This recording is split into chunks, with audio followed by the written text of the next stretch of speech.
Hello and welcome to this week's Mistress M with Mistress M and Flash. Hello Flash, how you doing?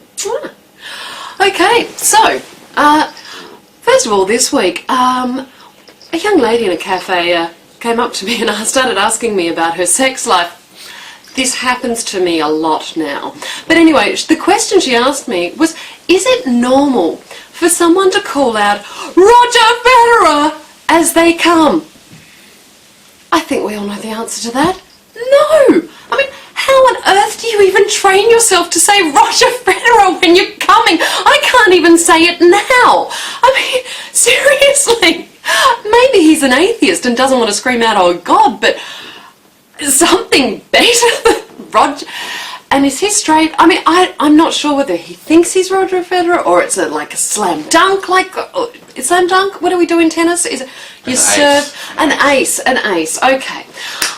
I have no idea why anyone would call out Roger Federer. See, how do you say that while you're coming? I stick with, although an atheist and a pastafarian, oh God. That suffices. Not getting any names wrong, not confusing anybody. Anyway, Boo. Oh, sorry. Yeah, we've got Flash here this week. So, yeah, I don't know. Have anybody, let me know if people have called out weird shit whilst having sex with you. So, now, as you all know, I love books. I think they're awesome. They're a great way to learn stuff.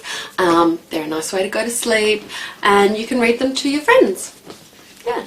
Anyway, but I always go on about reading books is good. You get more knowledge, and it's all exciting, and you can learn new things, or you can disagree with the books as well.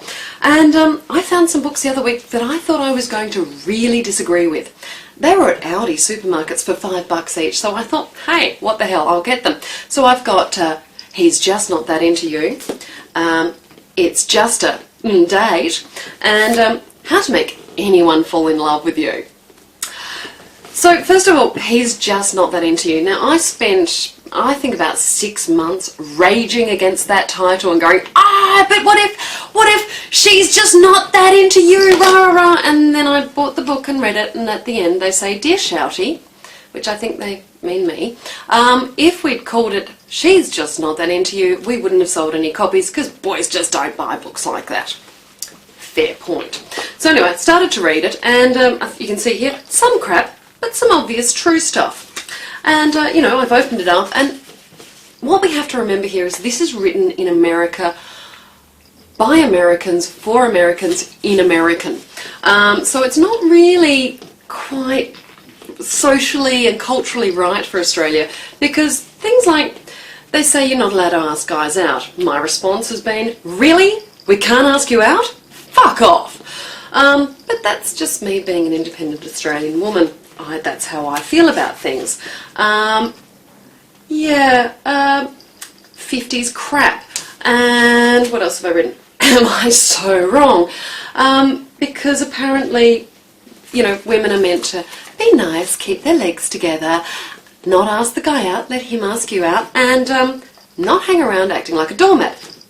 I totally agree with the last one. Look, if you are in a decent relationship and you're reasonably happy, do not read this book. It will screw with your head.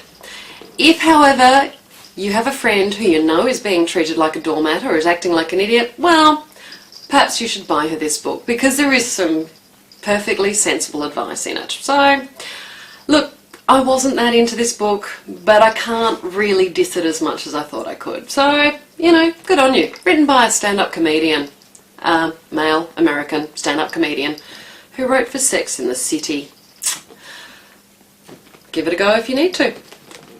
So the other book was It's Just a Date, and I think they meant to say It's Just a Fucking Date, because they kind of refer to it in the book as that. Look, again, probably more for the American scene than the Australian one, but they did give me the first good reason for not sleeping with someone on a first date. It's not 50s crap, and it's not about withholding and having proper value. Hello, darling. Having proper value. It's actually about not forming those instant attachments that oxytocins and dopamine and the serotonin can do. If you keep yourself calm and controlled, you might not end up with that complete loser, deranged mental case that you ended up with last time. So, reasonable point. I'll take that one. And the last one is how to make anyone fall in love with you. And I was going to use Boo as the example because apparently it's all about eye contact. So you don't really need to read this one. But the others were okay. Alright. Anyway, look, my homework for this week is, as always, touch yourself, love yourself, touch yourself in a loving way, and talk to other real people. It's fun. Bye.